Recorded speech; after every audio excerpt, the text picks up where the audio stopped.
Bonsoir.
Bonsoir.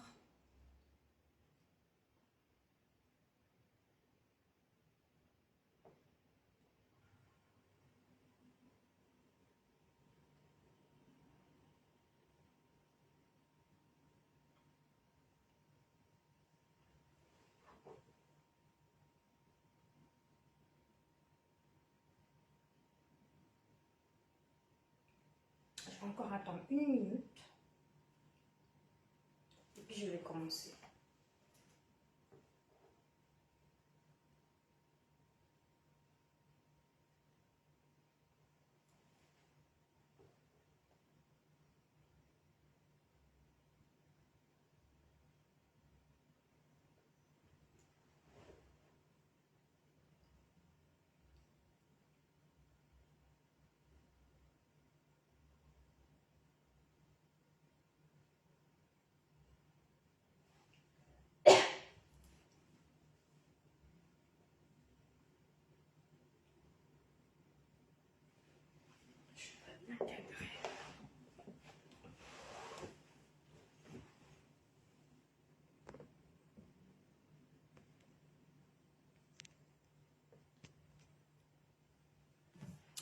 Bonsoir à tous. Hop.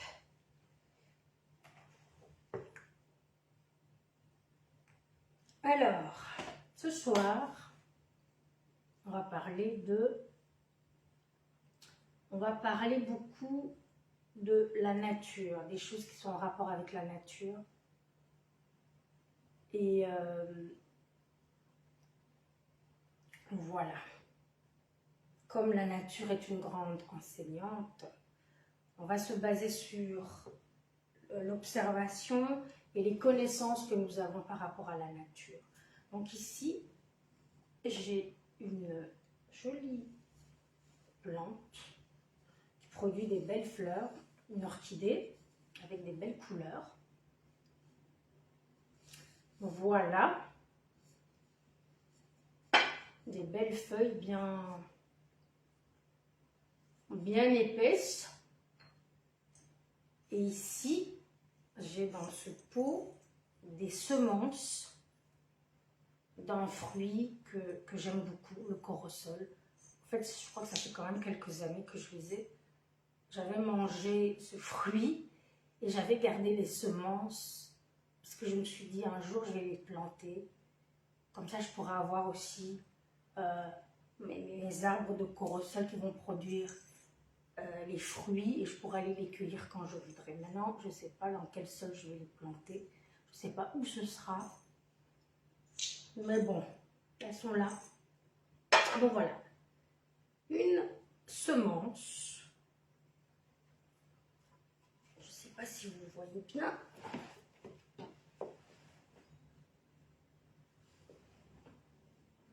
C'est pas très gros, mais elle n'est pas très petite non plus. C'est une semence du corosol, un fruit bien juteux, délicieux, avec plein de vitamines et plein de propriétés. Et donc, cette semence,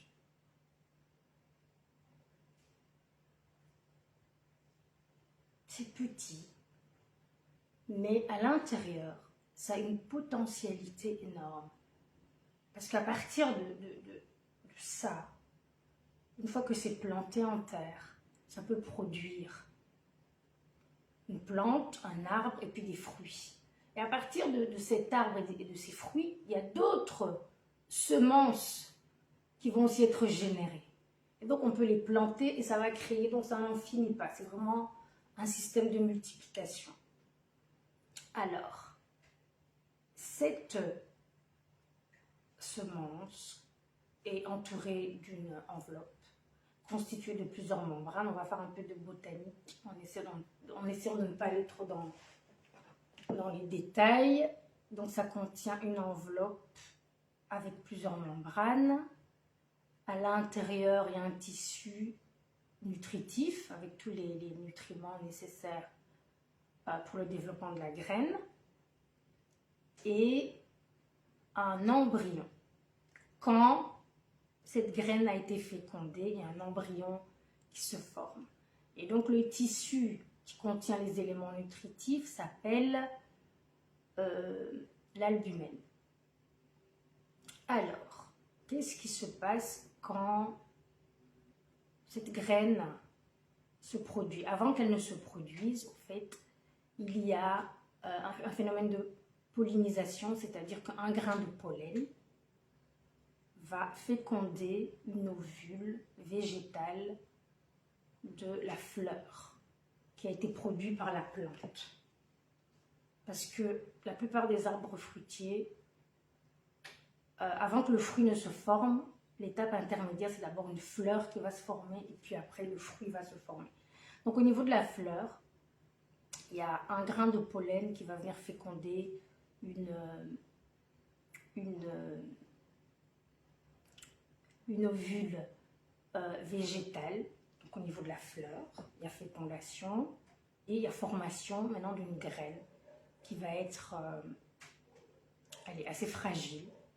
Elle va s'entourer d'une enveloppe qui sera assez fragile. Il y a un embryon qui est dedans.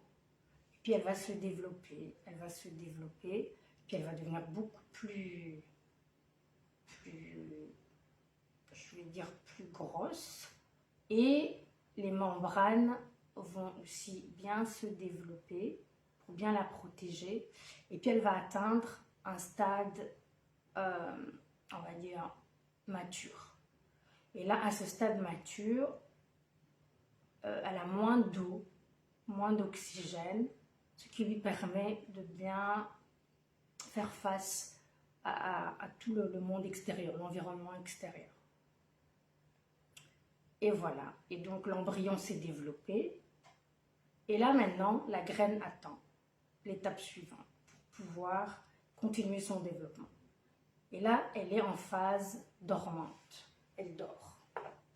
Maintenant, elle a besoin d'un certain, je veux dire, de certains facteurs environnementaux pour pouvoir continuer sa progression.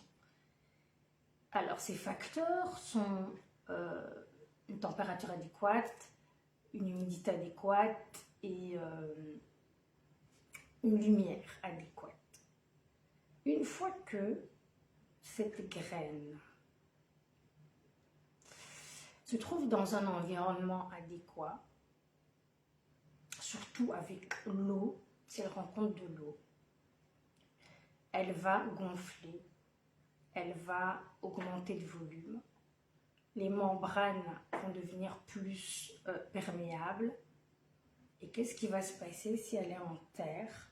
Même si elle n'est pas en terre, parce qu'on peut mettre, bon, ça dépend des espèces de graines, on peut imbiber un coton, puis l'envelopper, et mettre dans certaines conditions de température. Ce qui va se passer, l'étape suivante, au fait, elle va se réveiller. Donc elle était en phase dormante, et puis, hop, elle absorbe l'eau, elle grossit, elle se développe, l'embryon aussi continue sa phase de développement. Et voilà, ça se développe, ça gonfle. Et qu'est-ce qui va se passer? L'étape suivante, c'est la germination. Donc là, il y aura une ébauche de racines qui va sortir.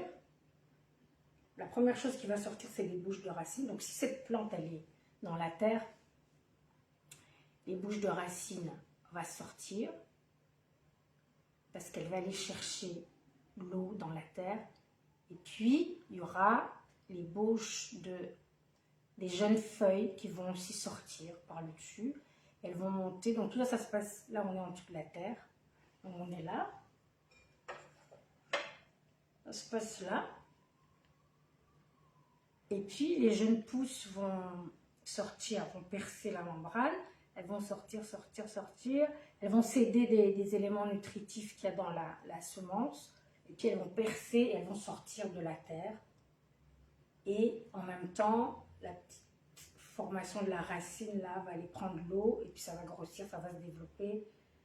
Et puis après, c'est maintenant la lumière naturelle du soleil qui va faire le relais pour nourrir la petite plante là. Ces deux feuilles qui sortent comme ça, deux petites pousses qui sont encore fragiles. Et maintenant, c'est le phénomène de photosynthèse qui prend le relais pour nourrir cette feuille. Donc voilà. Et là, entre-temps, maintenant, les racines commencent à se développer, elles grossissent. Et la plante commence à se développer. Et puis, il y a des fruits qui commencent à se former. Non, des fleurs d'abord qui commencent à se former. Et à partir de ces fleurs, les fruits se forment suivant l'espèce de la graine. Donc, voilà. Et il y a aussi le grain. Le grain, c'est le fruit d'une espèce de plante, comme par exemple le grain de riz. Ça provient d'un... Cette graine-ci, on ne peut pas la manger. Elle n'est pas comestible. Mais par exemple, un grain de riz qui est le fruit d'une plante, les graminées, je crois, ça, on peut consommer. On peut le consommer tel quel. Donc, la semence, au fait, c'est... la semence, c'est l'organe reproducteur de la plante. C'est l'organe reproducteur de la plante. C'est à partir de ça que la plante va se reproduire. Voilà, va former une plante, puis il y a tout un cycle avec l'embryon.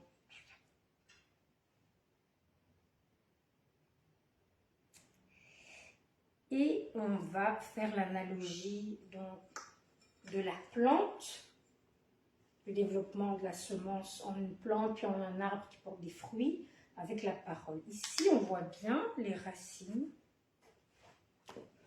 On les voit bien. Je ne sais pas si vous les voyez là.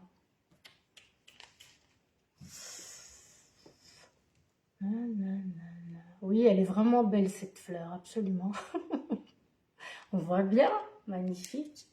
On voit bien les racines, hein, ça a bien pris... ça s'est bien développé. C'est pour ça que la fleur est belle. Parce que comme la racine est bien solide, ça donne un bon produit.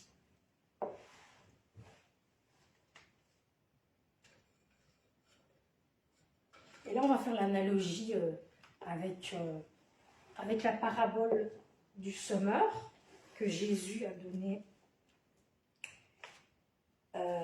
devant une foule. On va prendre Matthieu 13, 1, 6 et puis Matthieu 13, 19, 23.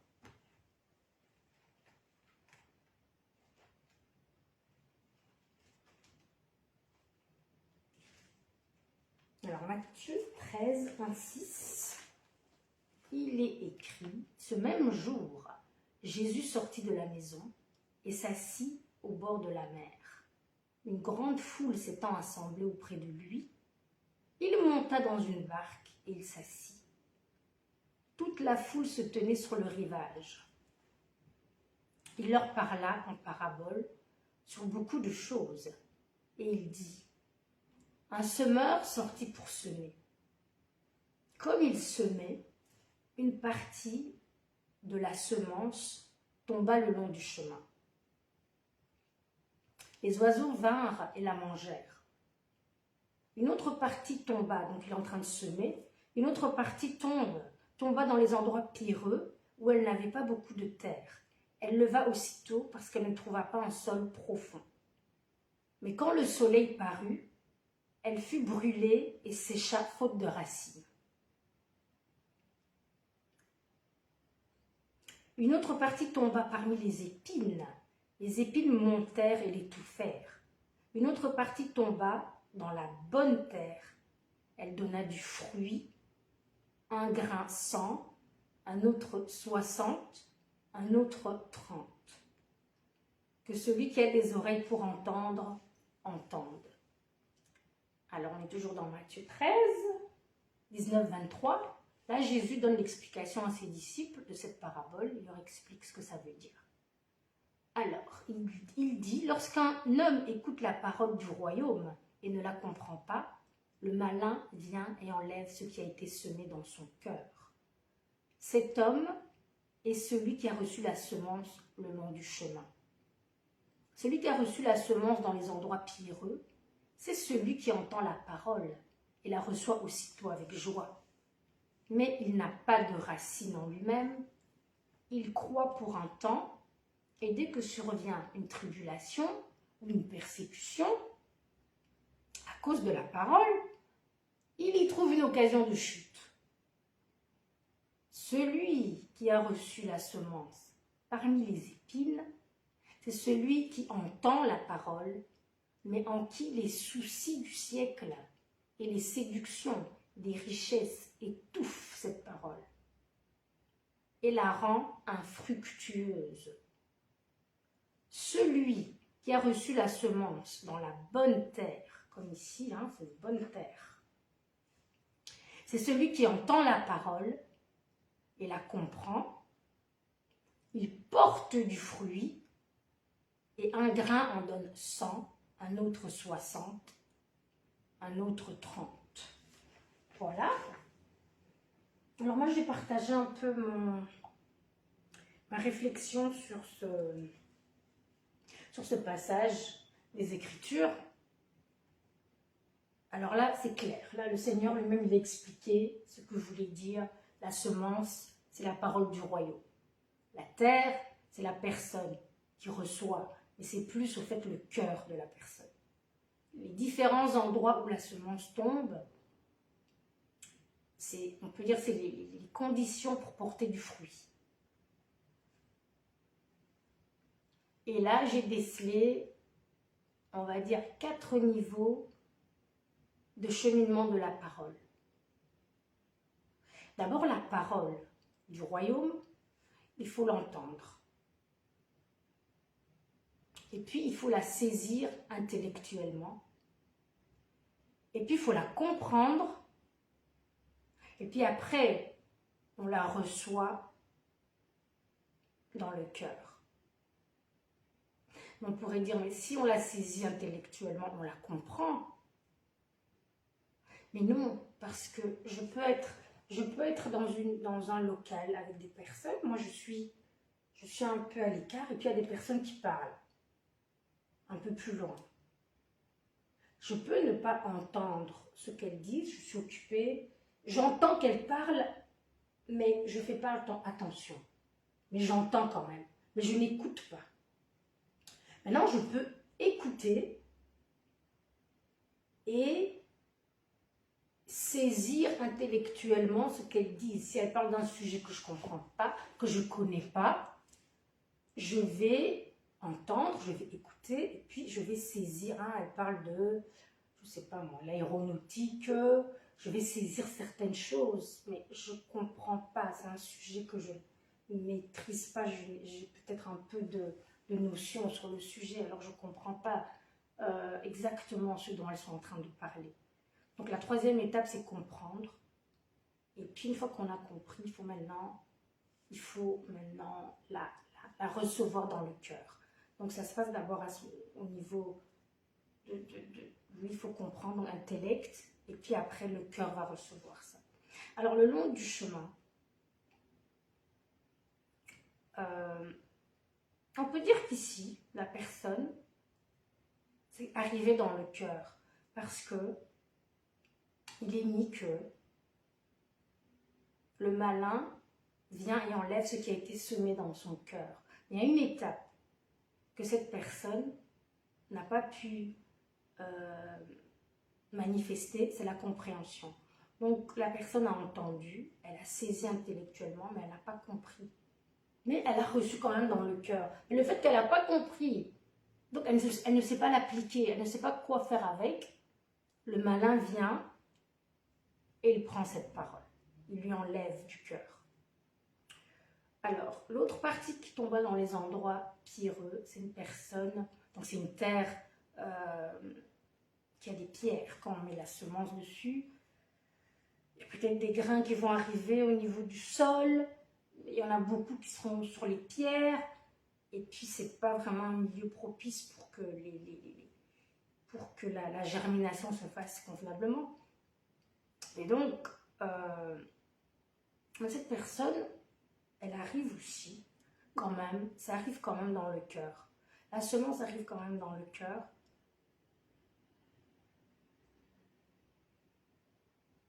Parce qu'elle l'entend et elle la reçoit avec joie. C'est arrivé dans le sol. Mais les racines ont été trop fragiles. Donc c'était vraiment des racines qui n'ont pas eu le temps de bien se développer. Et dès qu'il y a eu une tribulation, une persécution à cause de la parole, un vent, une tempête, comme la racine n'était pas assez solide, donc le vent, la tempête a déraciné justement cette plante et voilà, elle est partie. Celle qui tomba dans les épines. Quand on ensemence sur une terre où il y a des épines, je ne sais pas s'il peut y avoir beaucoup de semences qui peuvent atteindre le sol. Parce que les épines étant là, c'est comme si elles font un peu comme un blocage. Et voilà, donc les épines symbolisent les soucis de ce siècle, les séductions, non, les soucis en général plutôt, les séductions de ce siècle. Et la personne, au fait, elle n'est qu'au stade d'entendre. Elle ne peut même pas saisir intellectuellement, alors comprendre et la recevoir dans le cœur. Non, elle fait que entendre. Mais comme il y a aussi d'autres voix dans son cœur, les voix des soucis, les voix de toutes ces tempêtes, elle entend plus la voix des soucis, des tempêtes. Donc, voilà, ces voix-là étouffent la voix de la parole. Maintenant, il y a l'autre partie qui tombe sur de la bonne terre. Et donc, elle donne du fruit. Et voilà, elle est productive. Et cette personne-là, qui représente la bonne terre, elle entend la parole, elle saisit intellectuellement la parole, elle la comprend, puis elle l'intègre dans le cœur. Donc, elle passe par toutes ces étapes. Alors voilà, on a vu que la semence symbolisait la parole. Et on a vu aussi que la semence qui est fécondée, elle contient un embryon. Donc, elle contient la vie, comme la parole. La parole, elle est esprit et elle est vie. Et c'est l'organe, la semence est l'organe de reproduction des plantes.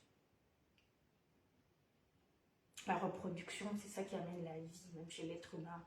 Les organes reproducteurs, la reproduction, ça amène un nouvel être humain sur la terre.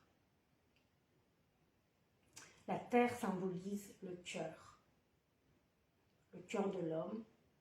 Donc c'est le siège de la pensée, ou des pensées, le siège des sentiments, comme l'amour, le courage, la pitié, la miséricorde. Voilà. Et même quand on regarde un organisme animal ou même l'être humain, le cœur, c'est un organe vital. C'est un organe qui est protégé. Les autres organes, ils sont aussi protégés par des enveloppes, mais le cœur a vraiment une enveloppe bien épaisse qui le protège bien là dans la cage thoracique. Et en plus, il y a encore les côtes ici, cette cage thoracique protège bien le cœur parce que c'est un organe très vital. Quand le cœur dans un corps humain ne fonctionne pas bien, c'est tout le corps qui est affecté. Parce que comme il est l'organe qui transporte, on va dire, qui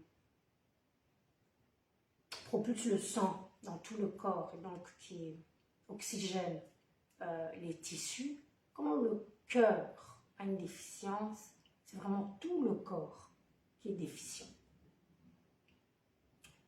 Et Dieu regarde à notre cœur.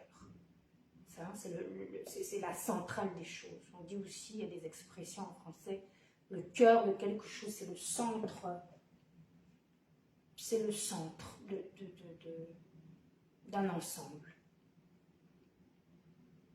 Et dans la parole, dans Proverbe 4,23, il est écrit « Garde ton cœur plus que toute autre chose, car de lui viennent les sources de la vie. » Les sources. Donc il n'y en a pas qu'une. Pour que Dieu nous fasse du bien, il passe souvent par notre cœur. Il sonde souvent notre cœur. Et pour qu'il nous fasse du bien, il regarde quel est l'état de notre cœur, quels sont les fruits que produisent notre cœur, pour voir l'accomplissement des signes dans nos vies. Notre cœur doit être changé, car un certain type de cœur va attirer un certain type de choses à lui. Notre destinée est liée à l'état de notre cœur. On le voit bien dans le livre de Samuel.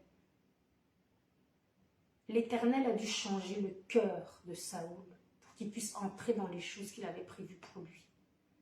Il a dû transformer son cœur, le changer avant qu'il rentre dans la royauté. Il a dû faire cette transformation. Par contre, David n'est pas passé par là, parce que David était l'homme selon le cœur de Dieu. Alors, dans la bonne terre, qu'est-ce qui se passe? Dans la bonne terre, comme cette terre, il y a des belles grosses racines, ça c'est bien enraciné. Et donc, la plante, elle se développe convenablement.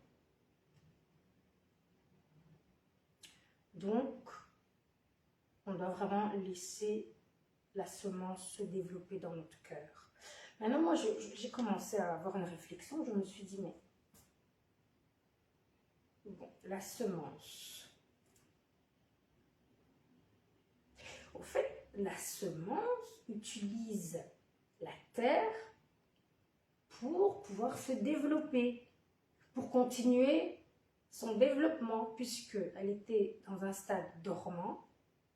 Quand elle a terminé son développement, elle est devenue une semence mature, et puis elle était dans un stade dormant. Et elle avait besoin de certaines conditions pour continuer son développement, pour que l'embryon se développe. Donc je me suis dit, elle utilise la terre pour parfaire son développement et devenir la plante qui va former des fleurs et puis des fruits. Je me suis dit, voilà, la terre est utilisée par la semence.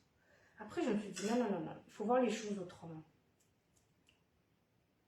En fait, c'est la terre qui a bénéficié du potentiel de vie contenu dans la semence.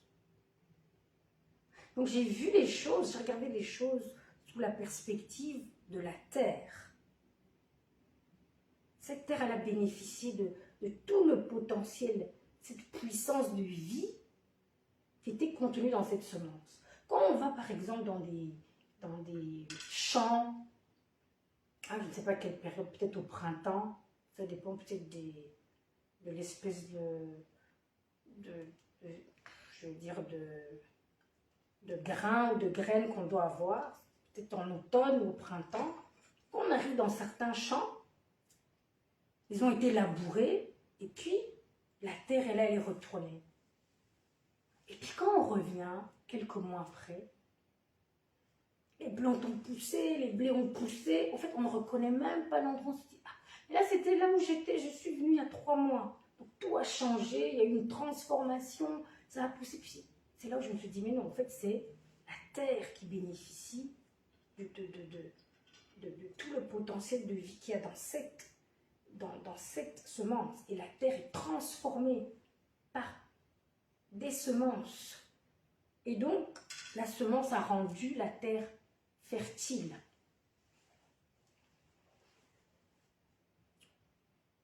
De même, la parole, nous profitons du potentiel de vie qu'il y a dans la parole et ça nous rend fertile, ça rend notre cœur fertile, nous devenons productifs, féconds, riches, inventifs, transformés.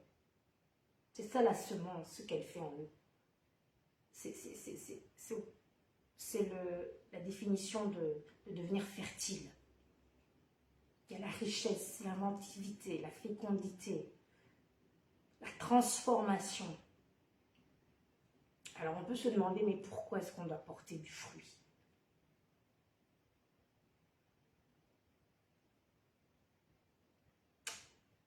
Premièrement, déjà pour obéir aux commandements que l'Éternel a donnés à Adam et Ève, une fois qu'il les a créés.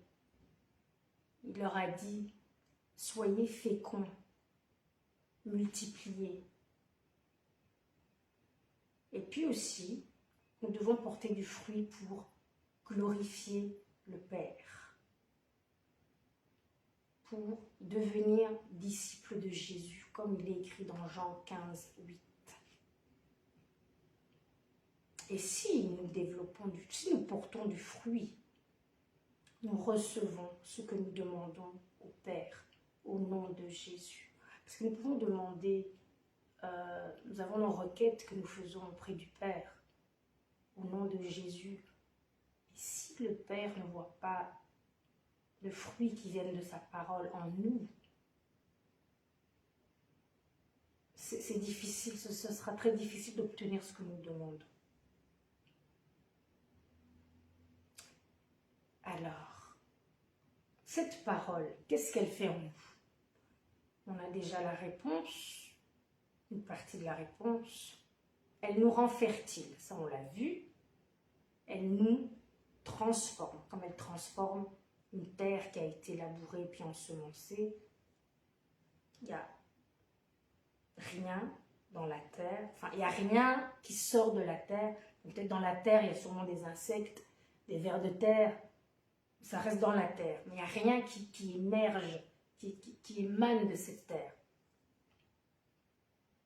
Donc la parole, elle fait émerger des choses en nous, elle nous transforme. Donc le terrain où il n'y avait rien, du terrain où il n'y avait rien du tout, il y a des choses qui sont produites. La parole en nous, elle multiplie. La parole en nous, elle agit en nous. La parole en nous, une fois qu'elle est intégrée dans notre cœur, elle produit la foi. Car la foi vient de ce que l'on entend, et ce que l'on entend vient de la parole de Dieu. La parole en nous, on l'a vu avant, elle produit aussi la vie. Et dans Jacques 1, 21, il est écrit que la parole en nous, elle sauve nos âmes.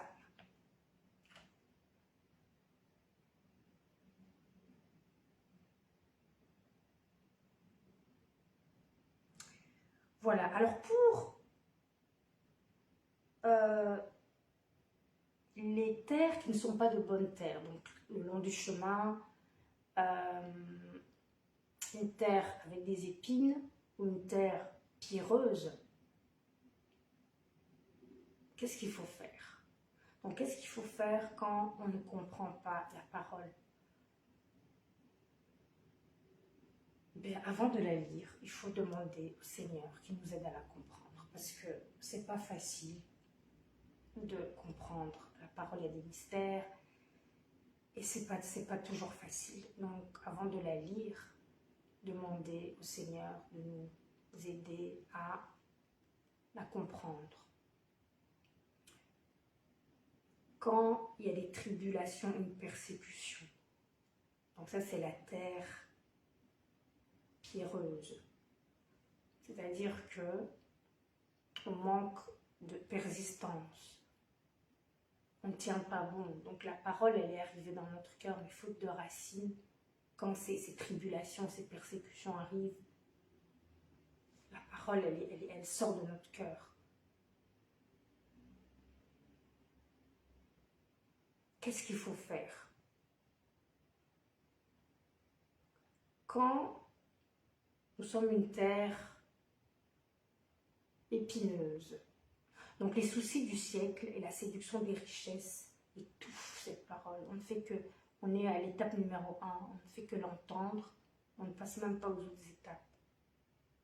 Qu'est-ce qu'il faut faire?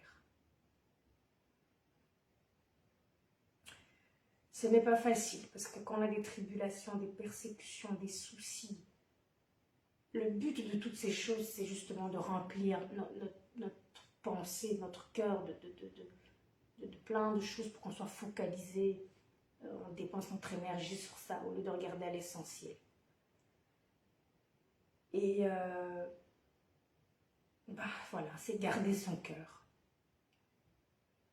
La solution, c'est garder son cœur. Ça n'est pas facile. C'est essayer de mettre une distance entre tout ce qu'on voit là qui nous arrive, les soucis, les problèmes, les persécutions,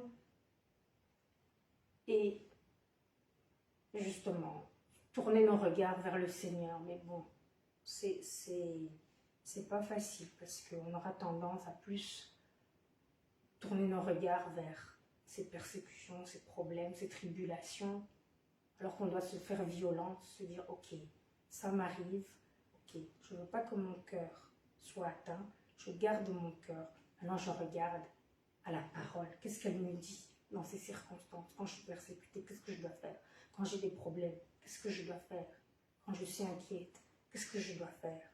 C'est l'effort qu'on doit faire, donc garder son cœur et justement s'efforcer à aller dans la parole pour trouver la solution face à toutes ces adversités qui nous arrivent.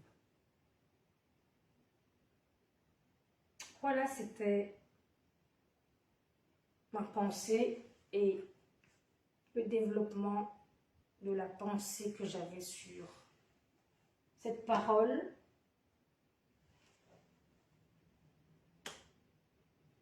Si vous avez des développements, d'autres développements ou des questions, je m'approche parce que de loin je ne vois pas.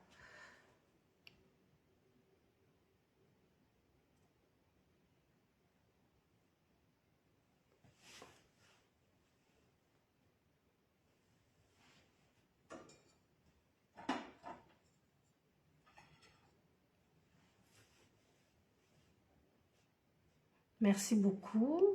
Ok.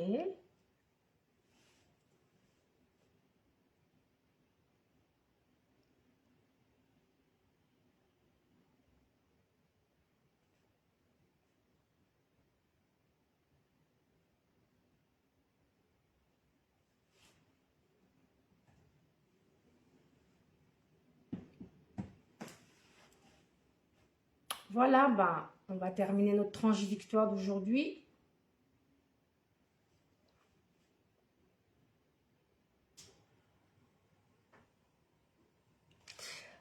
Suivi avec attention, la graine doit mourir. Oui, oui, ça c'est la graine.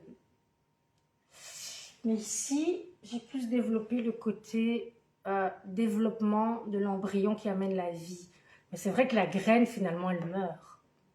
Bien sûr. Voilà, s'il n'y a pas d'autres apports, ajouts, questions, on va terminer ici et je vous souhaite une excellente nouvelle année remplie de joie, d'une très très bonne santé, de la grâce de l'Éternel et encore de beaucoup de choses. Voilà, au revoir.